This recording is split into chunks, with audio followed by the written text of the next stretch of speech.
Joining. This is our live on ServiceNow 360 roundtable. The topic is optimizing ESG management for CSRD and other sustainability regulations. My name is Elsa Pekulik, and I am a Product and Solutions Marketing MBA intern. I'll hand it over to Rob to introduce himself.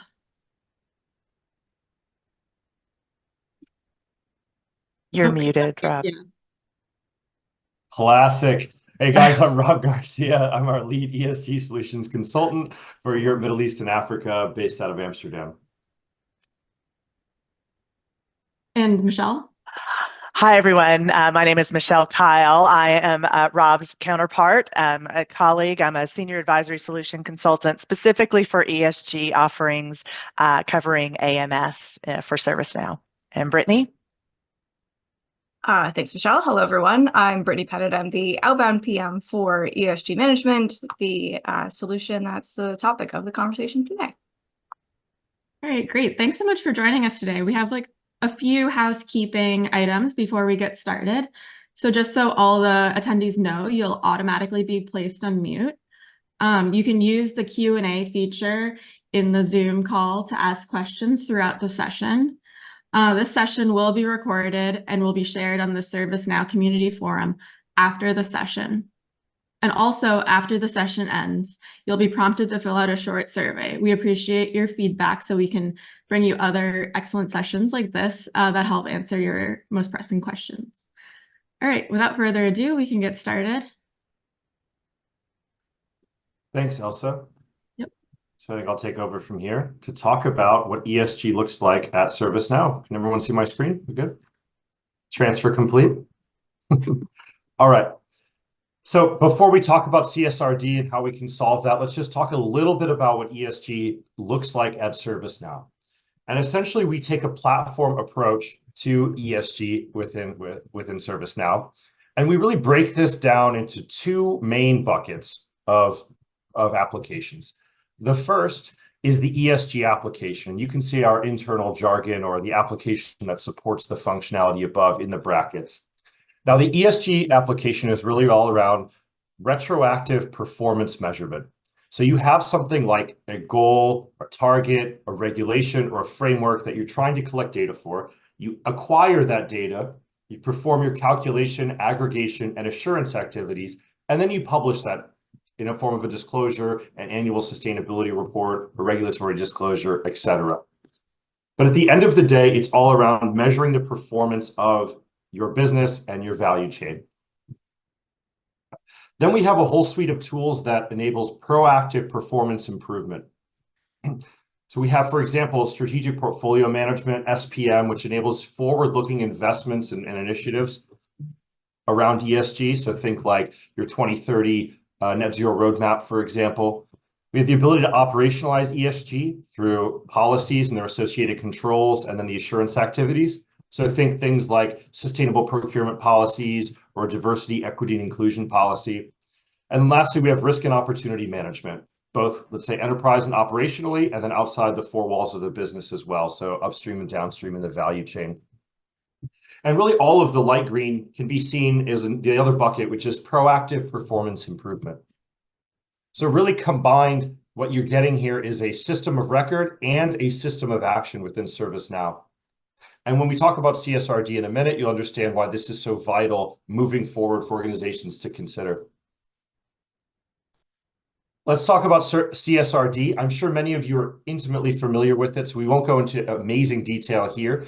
But at a high-level overview, it is the new regulation driving a lot of this ESG conversations, and it's comprised of several main pillars, including environmental, social, and governance pillars. There are also other considerations many organizations now have to consider, which is things outside within the value chain of their organization, such as affected communities and consumers and end users. So it goes outside the four walls of their business, and as well as some of these governance components, which may be new to a lot of ESG teams. If I drill into the regulation to look at what we call the citations or kind of the underlying subsections of that, you'll notice a few things that stand out, and that's really we need policies, actions and resources, quantitative KPIs, and physical risk and opportunity management of physical and transition risks. And essentially, we need these for almost every single one of these buckets. We need that for pollution. We need that for circular economy. We need that for social, for the most part. But what really stands out here, as opposed to, let's say, voluntary sustainability reporting or kind of classic CSR reporting, is that the quantitative data component, in this case, example, scope 1, 2, and 3 data, is really a small part of what's actually required by organizations. A majority, 2/3 or more, is actually going to be narrative, meaning it's going to be statements that are coming from your policies, your resource planning, your risk statements and risk mitigation plans, etc. And that's really the new challenge that we're hearing with many of our customers, is how do we acquire that data, distill that in an audit-ready way, and then, of course, disclose that information. Now, if you can remember these bolded or highlighted yellow areas for me, you can see here that if I move to the next slide, these broadly correspond to the 4 major areas that ServiceNow covers within ESG. So our solution was built to cover CSRD and other regulations like the SEC and ISSB in the future. So again, it really maps to, we have the quantitative component for data collection and reporting, but we can also have your policies and your controls. We can store your forward-looking investments and action plans. And we also, of course, can store risk and opportunity statements as well. And so in this way, we can cover CSRD end-to-end and be a programmatic tool for our customers, and not just, let's say, a carbon point solution or, let's say, an environmental data collection and reporting tool. It's really an end-to-end CSRD and SEC-ready solution by design from the ground up. Additionally, we're supporting our customers by providing this content or this intellectual property baked into the platform. So we have a dedicated ESG product management content team whose whole job it is just to monitor the space and update our content store with things like frameworks, regulations in the mission factor sets, etc. This, of course, now includes CSRD. And the way it works is it's a plugin that's stored in the cloud that you can then go and update anytime into your license and download this, and all this content is available for free. The value add here over many other tools is that this is a plugin within the ServiceNow store. It's stored in a SaaS format. So again, all this is auditable, and you can get the changes in your real time as we push them out to you.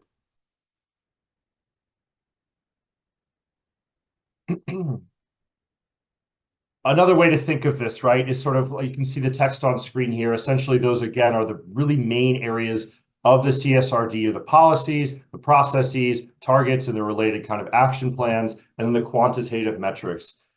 But we really want to stress here that, the quantitative component is really a small part. And frankly, it's not been a large challenge for many of our organizations outside of, let's say, some scope 3 or some of the gaps they have in their metrics, because most companies have been doing voluntary sustainability reporting for some time now. And so they have a large number of these quantitative KPIs. It's really the ability to pull in things like targets related to each and every one of these controls and policies. That's where we're seeing a lot of our gaps with our customers. And so providing this functionality has really been, a huge game changer for them in order to quickly ramp up and maintain compliance with CSRD, SEC in the future, and others.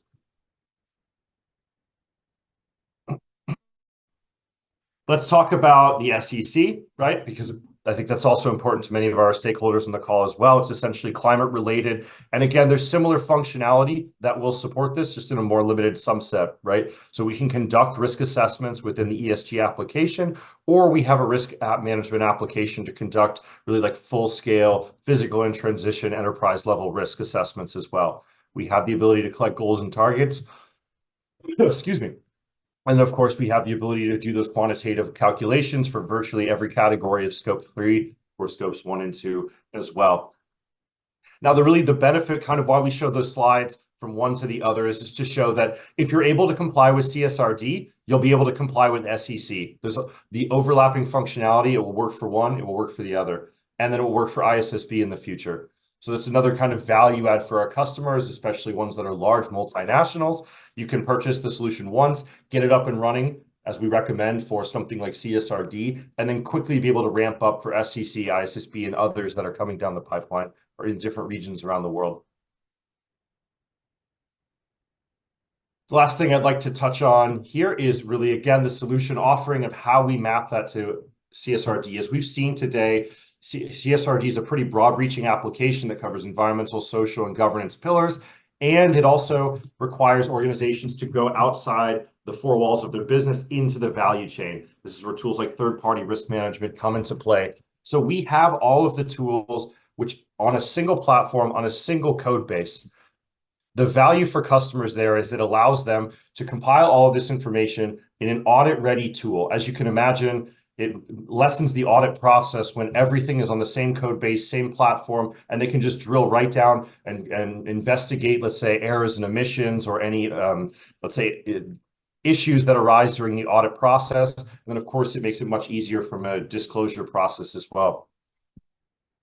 The last thing I would just like to tickle, I think, sort of tickle or tease, so I suppose, is some of you in the audience might be thinking, well, where can we go with this if we have everything on the same platform? And that is, yeah, if you have your policies, if you have your risks and risk statements and your risk mitigation plans, and you have your action plans, and it's all in the same code base and same data layer, in the future, generative AI may be able to scan your policies and quickly condense that down into a statement or a narrative that can be used within CSRD. So that's just another huge advantage by having everything in a single platform and a single code base. There will be immeasurable gains like that in the future, as you can imagine, with generative AI and other tools. All right, in summation, why ServiceNow for CSRD, SEC, and other regulations? We provide the quick start content, and then so to help you basically fill in the gaps in your gap assessments that you've been performing for CSRD. It's kind of a one-stop shop, so it is CSRD, SEC, and others ready. Additionally, we have roadmap items to operationalize ESG. Some of you may have already seen our sustainable IT tool that's come out. We'll have responsible procurement and the others, safe workplace coming out. So basically the ability to track data at the source or where it's being kind of the impact is being generated, so to speak. Also from an organizational standpoint, you're in good hands. We have, virtually all of the Fortune 500, and we have almost, I think it's 99% renewal rate. So we're a company that delivers on our roadmap and cares about our implementations and makes our customers happy. We're not just flashing roadmap on the screen here during these webinars and not delivering on it. And then if you don't believe us, check out, we have some, quantitative data to back this up. We have a high ROI as a platform. This has been verified by Forrester and others. So again, the solution is great, the company is great, and the ROI is great for you guys. And that's why we think CSRD, SEC, and others would make a great fit on the ServiceNow platform. So with that, I would like to pass it over to Brittany Pettit here for a live demonstration. Perfect. Thanks, Rob. And I will do my best to give you all a visual for everything that Rob just described. So I'm going to go ahead and share my screen out here. Can you all see the ESGM dashboard okay? Yep, I think we got it. Perfect. Thanks, Elsa. All right. So as I walk through today, I'm going to take a look at a few different areas of the solution where regulations like CSRD especially, but also all of the others that Rob just mentioned will come into play and how our customers can actually leverage the platform to be able to support the regulatory reporting requirements. So from the home screen, we've logged in here to ServiceNow's ESG management dashboard. And this is where a sustainability director, a CSO, or anybody who's really tactical in nature, and a sustainability analyst, anybody within the sustainability profession is going to see all of their relevant information centralized. This dashboard gives quick one-click access to all of the relevant areas of the application that they might need. So things like quick actions that they may need to take, if they have any pending actions, outstanding approvals, things like that. And then, of course, drillable visibility into things like how we're performing against our goals, right? So keep in mind that ESG management, the ServiceNow tool, is much more than just a simple data collection and reporting platform, right? You're really managing your sustainability initiatives out of the tool as well, in addition to tracking all of the KPIs and the relevant data that will eventually make its way into a regulatory disclosure. So from within here, we can see things like, what are the goals that we're working on? What's our status of each of those goals, right? Where are we on track versus where do we maybe need to drill in and accelerate or expedite some of the activity taking place in that goal? Are there any critical targets that we have in mind, right? If our goal is to get to net zero by 2030, how are we tracking against that specific target that we have in mind? Here we'll come back to in a minute. This is where we can see all of the open disclosures that we're working on, the different types, the regulatory bodies that we may be working on. And then if we completed a materiality assessment and wanted to plot our material topics, we could see all of that here as well. So again, one centralized place to see all of your relevant ESG and sustainability initiatives and all of the data that we'll talk about from a regulatory disclosure standpoint. So specifically around CSRD, let's go ahead and take a look at a few of the different things that Rob mentioned. I'm going to come over here to our content accelerator, and this is the in-application marketplace or storefront where ServiceNow makes available all of the citations and metric definitions that Rob mentioned. So your citations are going to be those individual bullet points from a regulation stating exactly what you need to report. And the metric definition is the ServiceNow term for that field or that value that you need to capture. It can be quantitative or qualitative, right? An open text response or a really specific numerical value like the number of the total GHG emissions for your whole organization. And you can see here that right now we do cover 6 total frameworks and regulations. We'll drill into CSRD in just a second and look at the ESRS content that we make available. But you can see that we also support GRI, SASB, TCFD, the UN SDGs, as well as sustainableIT.org.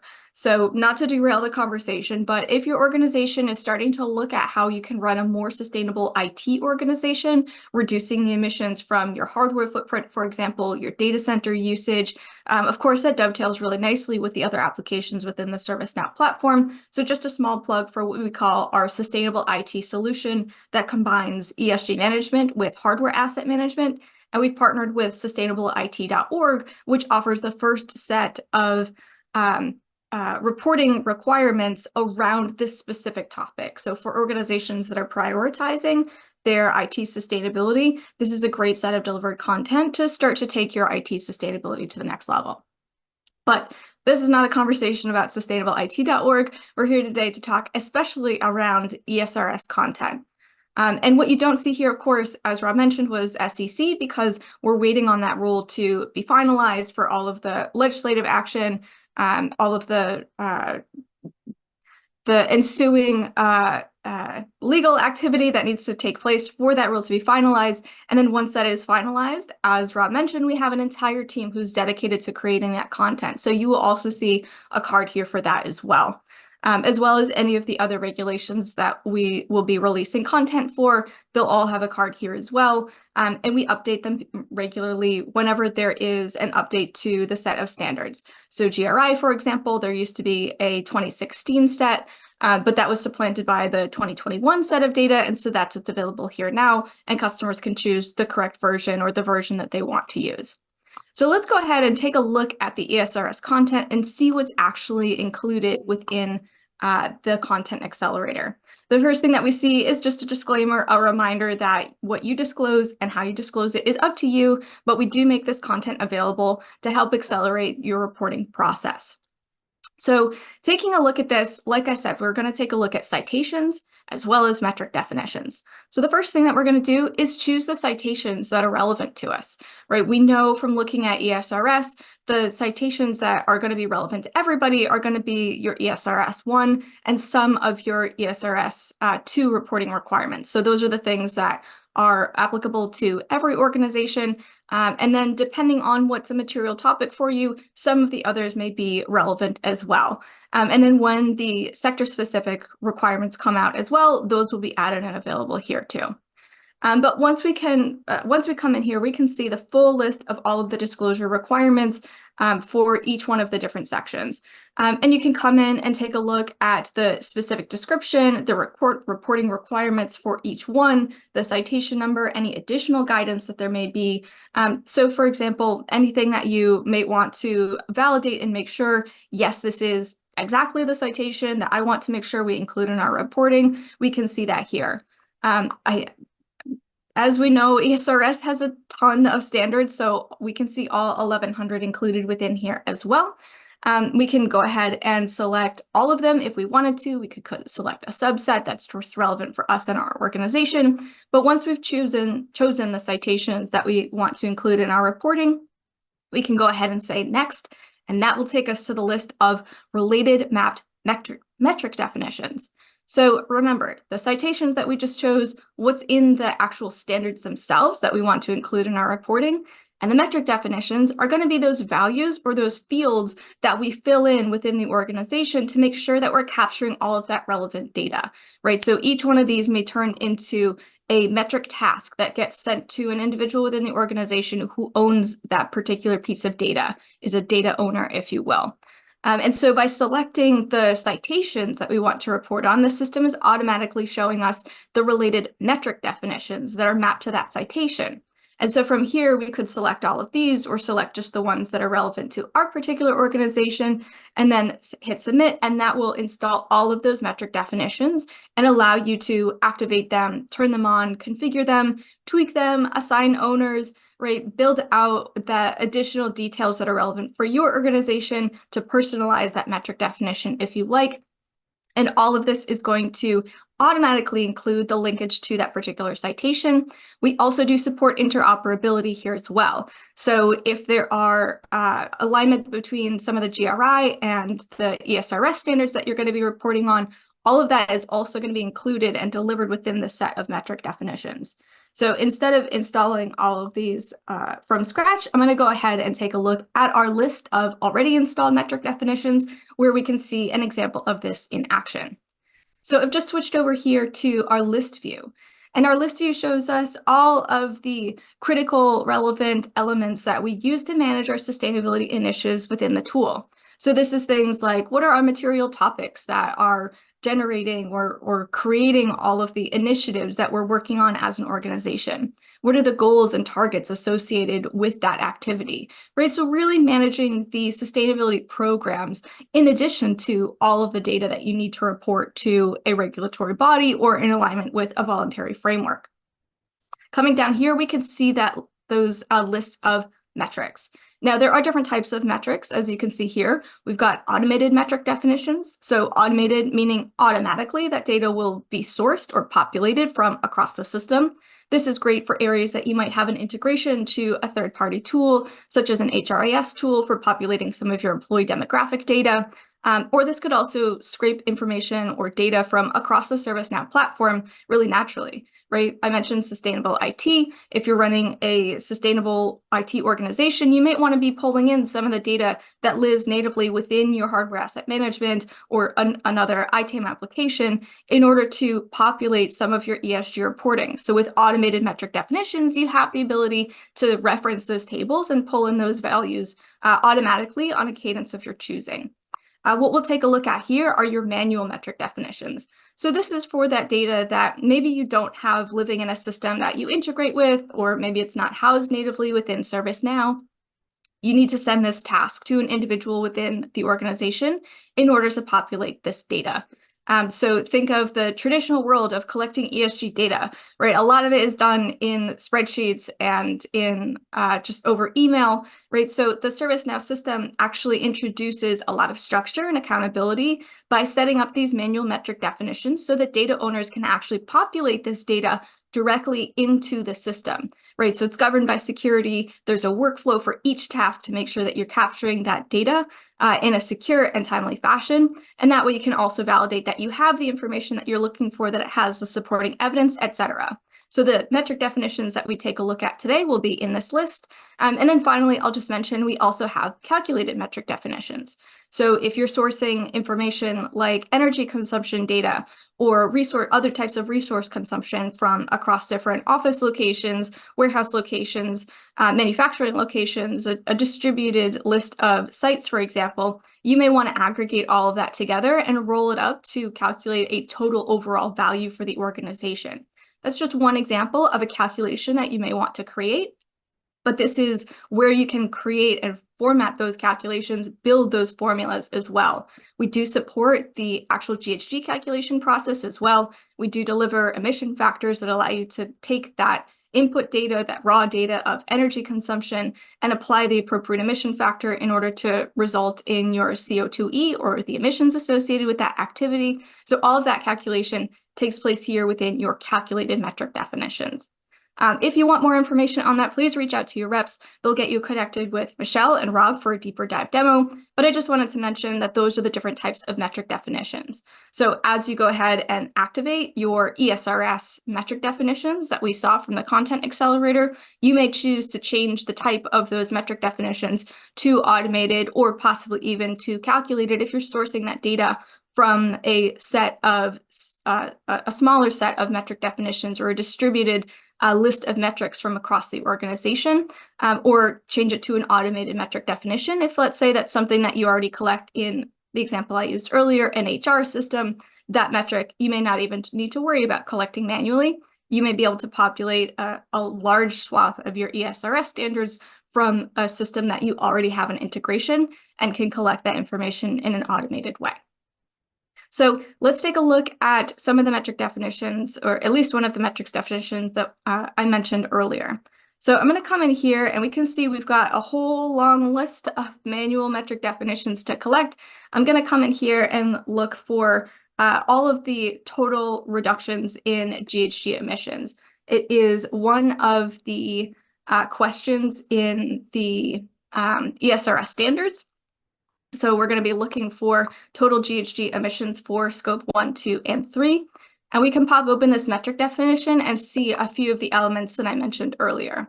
So within this metric definition, we can see just a high-level summary of all of the aggregated data. And then down here on the side, we have all of the related information for that metric definition. So that's going to be things like what entities are in scope, right? If we're collecting this from lots of different sites, for example, and we need to aggregate it together, we could do that.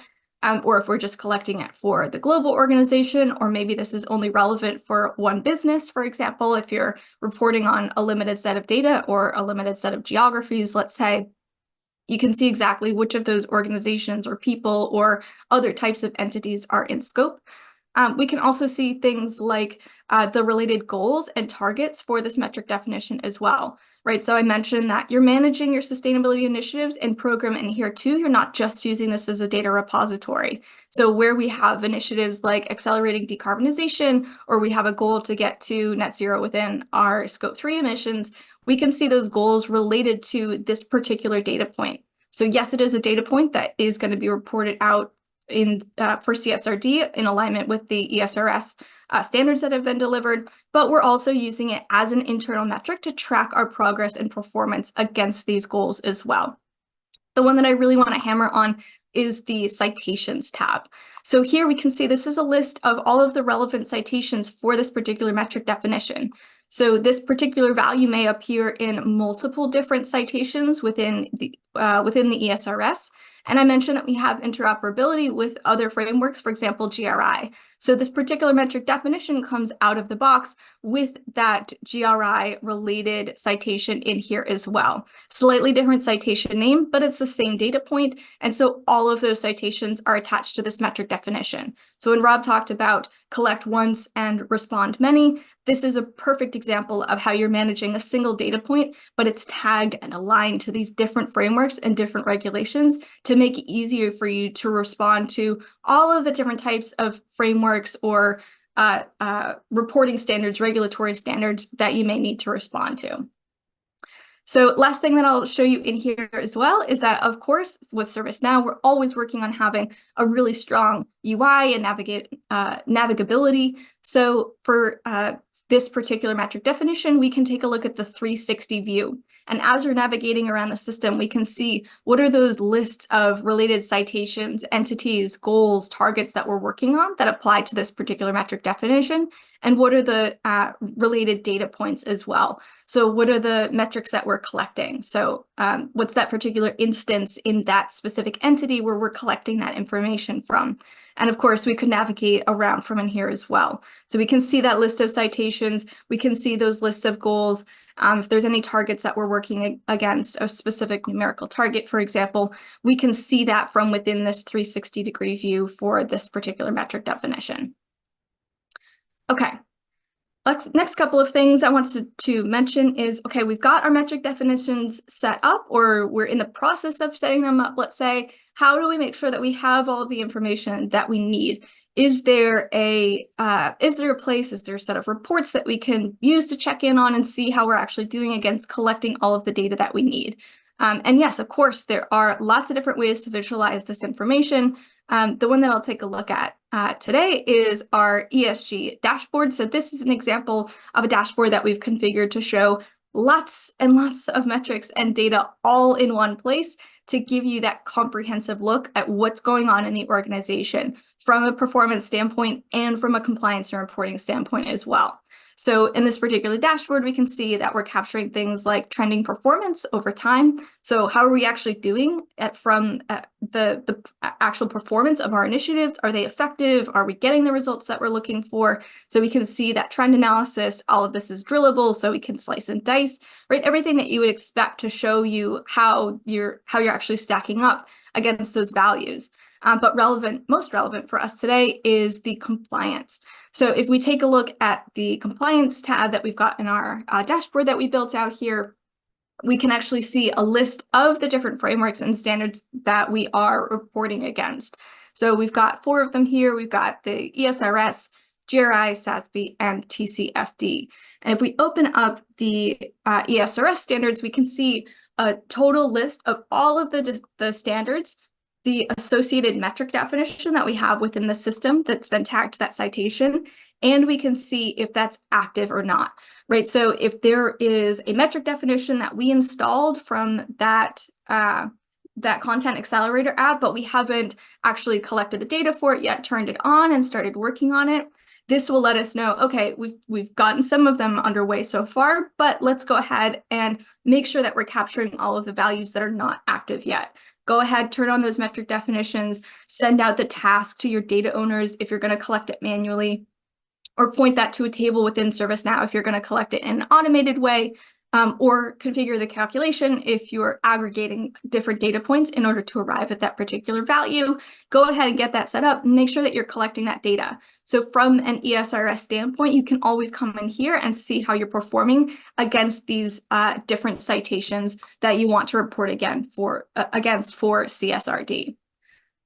And then finally, the last thing that I'll mention as we sort of move through the timeline of installing your metric definitions, collecting the data that you need, validating and making sure that you have everything, is what happens when you are actually ready to prepare a report against this information. And so for this, I'm going to point us to the disclosures tab that I mentioned earlier. Come back to our ESG workspace, where I mentioned that we have this widget for managing disclosures. And we can see that we've got a few different types of reports going on, just an annual ESRS report, a couple of different examples of additional regulatory reporting, as well as some ESRS reports. So I'm going to drill into here and we can see what the process looks like for a particular disclosure.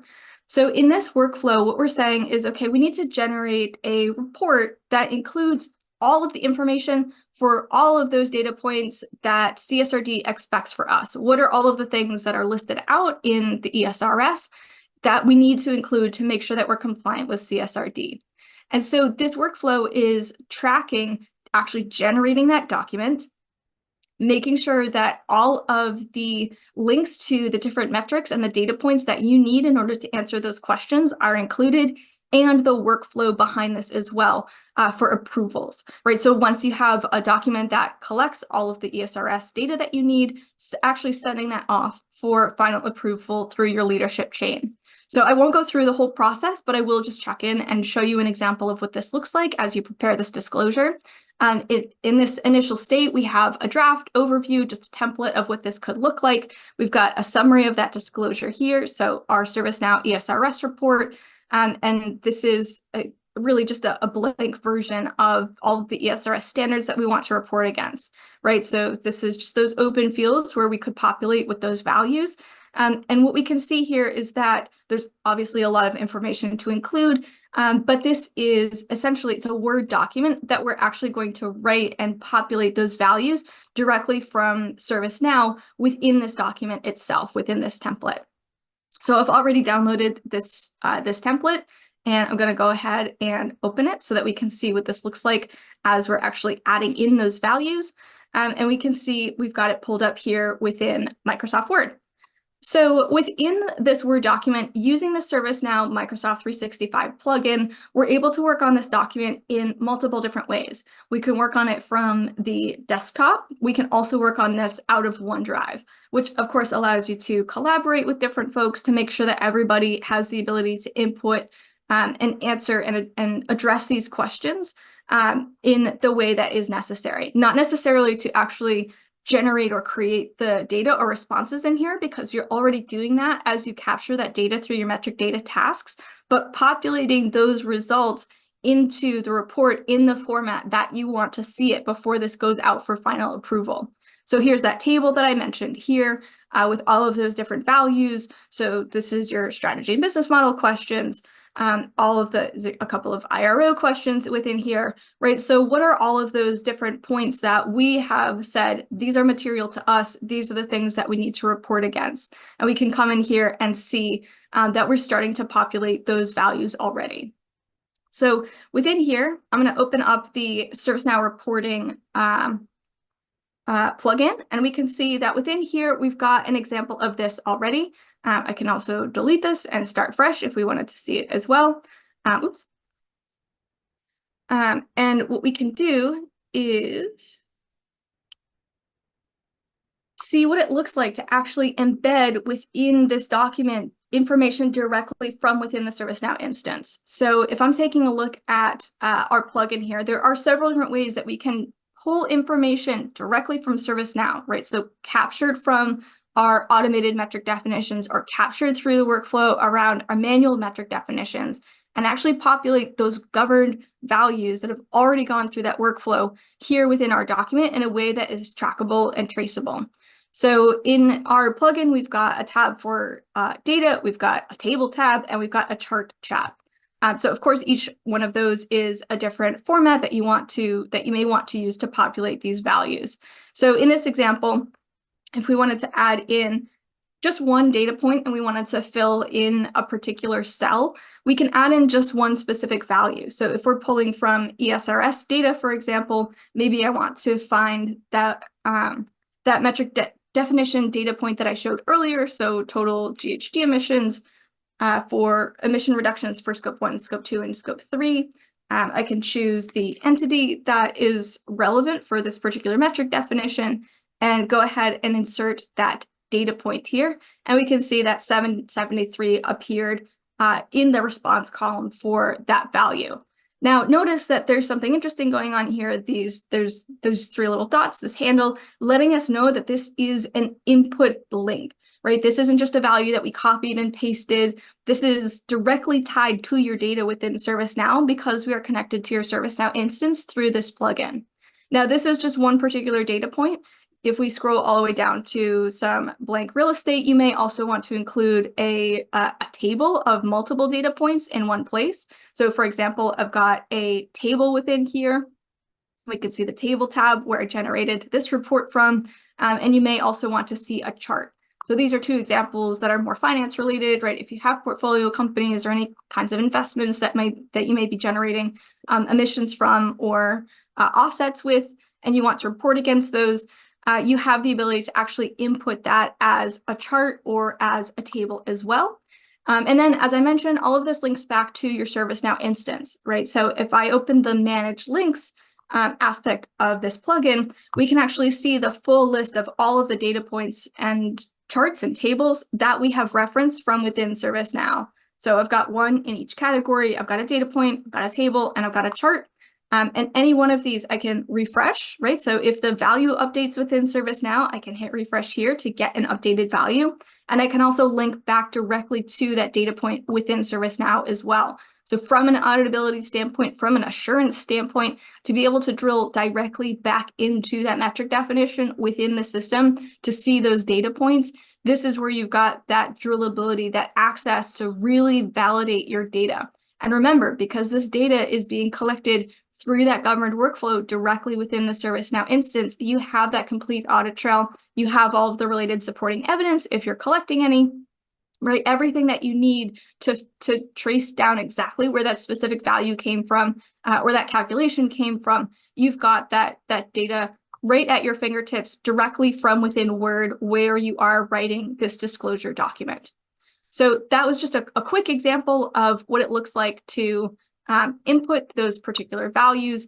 I'll just close it off and show you that we have the ability, once we have a version of that we're happy with, we can upload that new version of this document. It'll be linked to our original template as part of the overall disclosure workflow. And then we can go ahead and request approval up through the approval chain for that particular document. Once we do have all of those links included within here, if I wanted to upload that, we have a placeholder for all of those different metrics. So if I were to upload that document just as we have it now with those 3 data points, or the data point, the table, and the chart, we'll be able to see all of those elements flow through within here as well. Again, just purely from a reporting and assurance standpoint, you have that visibility here within your disclosure workflow.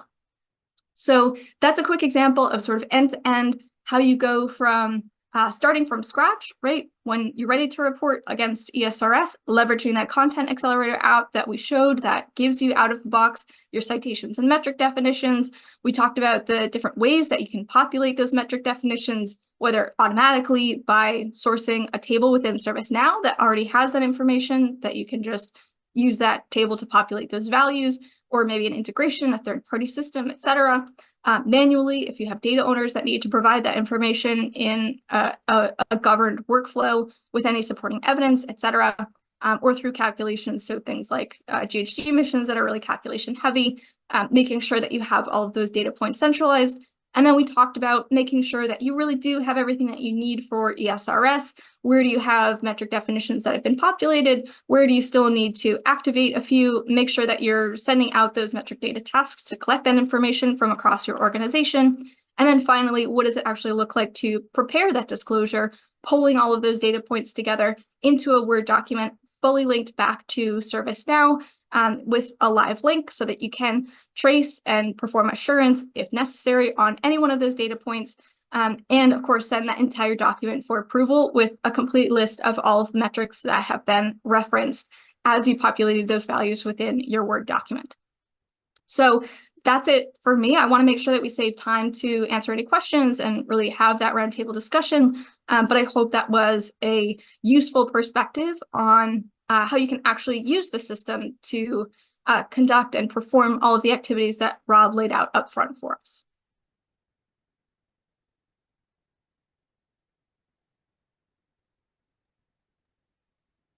Thanks, Brittany. Thanks so much, Brittany. Now we'll have time to answer some questions. So I saw a few come in the chat, but I'll give everyone a couple more minutes to ask any other questions that they might have. While people are typing that, there's one that I accidentally closed out of. So maybe I can answer that one for the benefit of the other participants. So David asked, to be compliant with CSRD, do we need SPM, HAM, or SAM included? I know we can integrate SPM, HAM, SAM with ESG, but is it needed, or can it be a later phase of compliance and we just stand up IRM and ESG in the meantime? So to be clear, to kind of clarify what the command center is, to do CSRD, you only need ESG management. That will have all of the quantitative and qualitative data points, the workflow to collect that, to get that from all the various sources, perform assurance, and then to disclose that information. As Brittany showed in her demo, everything she showed there was from the ESG management application. The better together with integrated risk, with HAM and SAM, is that if you have the data on the platform, we can automatically pull that information in instead of having to basically redo that that narrative component, like, what's your risk and opportunity related to climate change? We can just pull that in right from integrated risk, or your action plans from SPM, as an example. So it allows a degree of automation, and also it allows auditors to drill in, to that source data, as opposed to if they see a statement or a narrative in ESG management that doesn't look right, they would have to go to another tool to look where that source lives and where that came from, right? So that's kind of the benefit, but it's not required at all. That makes sense. Thanks, Rob. So we have a couple other questions that came in. One is, what does the deduplication of authority documents feed between ESG and P&C look like? Yeah, I can take a stab at that one. So this is the exact same table, whether you're installing ESGM or you're starting with P&C, it's the same set of tables, right? So there isn't a duplicate set where you need to reconcile across the two of them. If you're using policy and compliance, you're just turning on ESG management and connecting your metric definitions to that same set of citations and authority documents. If you're starting from ESG management, then you have access, then that comes with access to that same set of tables. So there is no need to reconcile across both of them. That's the power of the platform for you. So it's the same set of list on both sides. Can I just say there is domain or data segregation if desired, right? You can set up filters Right. by domain, like if you want an ESG domain or if you want an IT, a NIST, something like that. So same tables can have interoperability or not. It's up to you. Right, exactly. Because we see often that some of our customers are already using IRM and using policy and compliance over there and wanting to be able to leverage that capability. But some of our customers are kind of standalone with ESGM. So as Rob mentioned, you can segregate that data. You can see everything that you need to see for ESG compliance directly in the ESG management tool. Cool, thanks guys. Another question we got is, will you add future functionality to support compliance with the EU CSRD? So I would say that it's certainly something that is top of mind for us. If you'd like to know more about what's on the roadmap, we urge you to go to one of our customer roadmap sessions, as those are safe harbor, and yeah, we're allowed to discuss future looking plans more specifically in those sessions. But Yeah, certainly something that is top of mind. Exactly. And what what we hear from our customers as far as need is it ramps it up in the commitment, right? So obviously those regulations that are very broad and are reaching or touching a lot of our customers, we're certainly looking at all of those elements to add.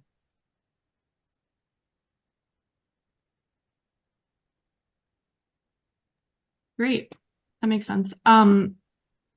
Rob, Michelle, or Brittany, is there anything else that you want to add that you think the participants today would benefit from knowing about?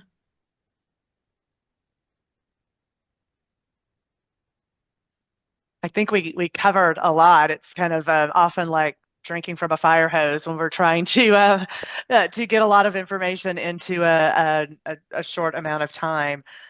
So I know that we often hear lots of questions around as people are getting ready for CSRD and how a tool can help them get ready. And as Rob discussed and as Brittany mentioned and showed, that kind of starting point of the content accelerator is a great launching off point, right? Of understanding what data needs to be collected and then having the structure around it to get that data much more easily than we used to in years past when we're sharing spreadsheets and really taking a tremendous amount of time on an annual basis of collecting all of this data. So utilizing the structure that's in the tool and letting the system kind of take over that heavy lift of tasking and pulling the data so that really you can